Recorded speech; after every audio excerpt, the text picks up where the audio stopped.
अस्सलामुअलैकुम। उम्मीद है आप सब खैरियत से होंगे।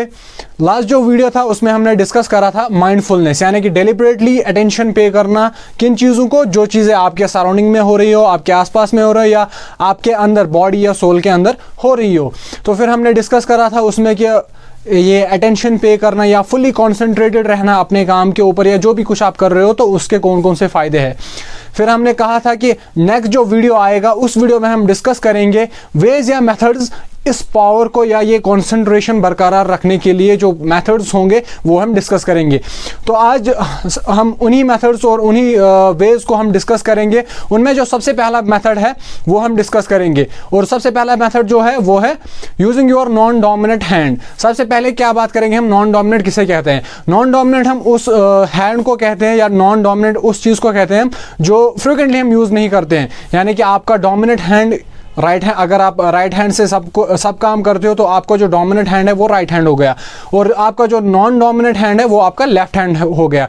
और अगर आप लेफ्ट हैंड से सारे काम करते हो तो आपका जो डोमिनेंट हैंड है वो लेफ्ट हैंड है, और आपका जो नॉन डोमिनेंट हैंड है वो राइट हैंड हो गया आपका।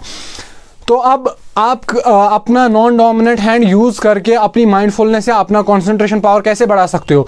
तो फर्स्ट ऑफ ऑल हम क्या देखेंगे, जो हमारा माइंड है उसके क्या होते हैं, दो हेमिस्फीयर्स होते हैं, राइट एंड लेफ्ट। जब आपका डोमिनेंट हैंड यूज़ होता है तो आपके माइंड का भी खाली डोमिनेंट पार्ट यूज़ होता है, यानी कि डोमिनेंट हेमिस्फीयर यूज़ होता है, और जो नॉन डोमिनेंट हेमिस्फीयर रहता है आपके माइंड का वो यूज़ नहीं होता है। उसकी वजह से उसकी एक्सरसाइज नहीं हो पाती है। यानी कि आप कोई भी काम कर रहे हो अपने डोमिनेंट हैंड से तो आपकी माइंड की एक्सरसाइज हो रही है, लेकिन खाली एक ही हेमिस्फीयर की एक्सरसाइज होती है, जिसकी वजह से आपकी क्रिएटिविटी पे इफेक्ट पड़ता है, जिसकी वजह से आपके जो माइंड की जो कॉन्सेंट्रेटिंग पावर है उस पर इफेक्ट पड़ता है। इसीलिए जब हम अपना नॉन डोमिनेटिंग हैंड यूज़ करते हैं तो माइंड का जो नॉन डोमिनेटिंग हेमिस्फीयर होता है वो भी वर्क करने लगता है, उसकी भी एक्सरसाइज हो जाती है, और उसकी वजह से आपकी क्रिएटिविटी में इंक्रीज हो जाती है, आपकी जो माइंड पावर है, कंसंट्रेटिंग पावर है वो इंक्रीज हो जाती है। तो आप कैसे करेंगे आपका नॉन डोमिनेंट हैंड यूज़, तो उसके लिए क्या करना है आपको, आप दिन में कुछ काम ऐसे ढूंढे कि जो आप अपने यूजुअली अगर आप राइट हैंडेड हो तो राइट हैंड से करते हो, अगर आप लेफ्ट हैंडेड हो तो अपने लेफ्ट हैंड से करते हो। एग्जांपल देते हैं, आप कंप्यूटर यूज़ कर रहे हैं तो आप माउस कंप्यूटर का यूज़ कर रहे हैं, आप अपने राइट हैंड से यूज़ कर रहे हो, तो आप दिन में स्विच करो, आप लेफ्ट हैंड से यूज़ करो। एक एक्सरसाइज। दूसरी एक्सरसाइज, जब आप सुबह उठते हो आप क्या ब्रश करते हो, आप अपना ब्रश मेनली अगर आप राइट हैंडेड हो तो यूजुअली आप अपना ब्रश अपने राइट हैंड में लोगे और करोगे, तो आपको क्या करोगे, आप अपने लेफ्ट हैंड में लोगे अपना ब्रश और ब्रश करोगे। और सबसे इफेक्टिव जो है इसमें वो है हैंड राइटिंग।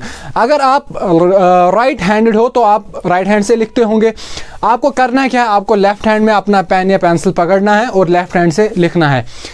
जब आप ऐसा करोगे तो ऑब्वियसली आपको उसमें डिफ़िकल्टीज आएंगी, आप नहीं लिख पाओगे, क्योंकि आपका माइंड प्रोग्राम्ड ऐसे नहीं है। आप पिछले 10 साल से, 15 साल से, 20 साल से अपना राइट हैंड यूज़ करते आ रहे हो, आपके ब्रेन का राइट हेमिस्फीयर यूज़ हो रहा है, डोमिनेंट वाला हेमिस्फीयर यूज़ हो रहा है, तो ऑब्वियसली आपको इसमें डिफ़िकल्टीज आएंगी।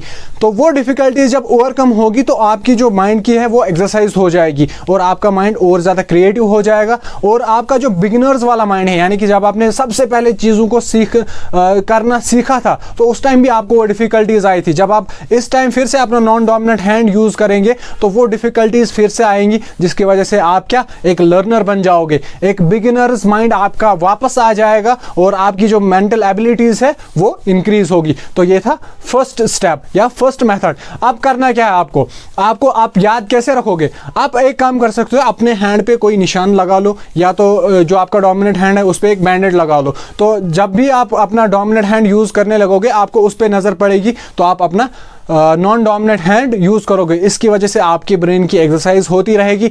ये आपको ट्राई करते रहना है, मिनिमम आप 21 डेज़ के लिए इसको ट्राई करो, फिर आप खुद देखोगे कि आपकी जो मेंटल एबिलिटी है और आपका जो कॉन्सेंट्रेटिंग पावर है वो कैसे इंक्रीज़ होगा।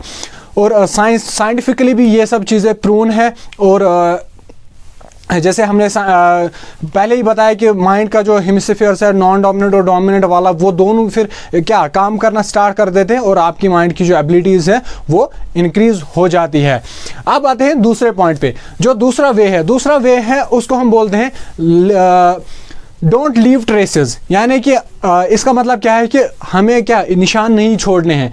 अब आप बोलोगे कि क्या कौन से निशान नहीं छोड़ने हैं। मिसाल आप क्या करते हो, आपका जो अपना रूम है, आप अपने रूम में जाते हो, चाहे स्टडी करते हो वहाँ पे, चाहे आप बैठते हो वहाँ पे, चाहे मूवी देखते हो, चाहे लैपटॉप यूज़ करते हो, आपको क्या करना है, आपका काम अगर आधे घंटे के लिए, तो आपने आधे घंटे के लिए काम कर लिया, उसके बाद क्या करना है आपको रूम को बिल्कुल ऐसा करना है कि जैसे आपने रूम यूज़ ही नहीं करा है। इसी को बोलते हैं हम लीव नो ट्रेसेस, यानी कि जब आप वहाँ से निकलोगे फिर वापस रूम में आओगे तो ऐसा लगना चाहिए कि आप फर्स्ट टाइम रूम में एंटर हो रहे हो।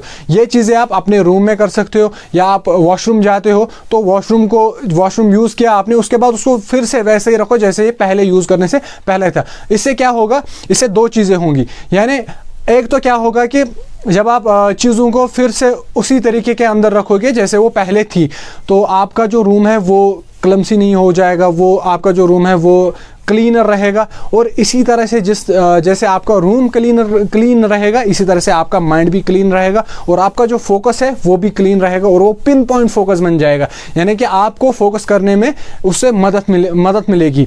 तो आपको क्या करना है, आप रूम में गए, आपने अपना काम किया, फिर से वापस रूम को वैसा ही कर दिया और निकले। जब आप फिर से वापस आओगे आपको क्या करना है, आपको फिर से फर्स्ट से स्टार्ट करना है, वो बुक फिर से खोलनी है, आपका लैपटॉप फिर से खोलना है। तो इससे क्या होगा, आपके माइंड की एक्सरसाइज होती रहेगी और आपका माइंड कॉन्सेंट्रेटिंग पावर जो आपकी माइंड की है वो इंक्रीज हो जाएगी।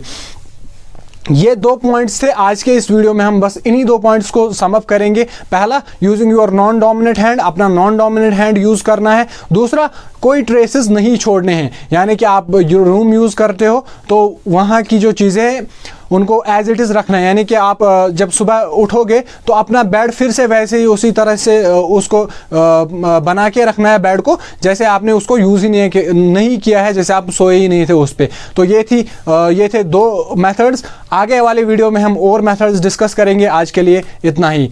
Thank you so much.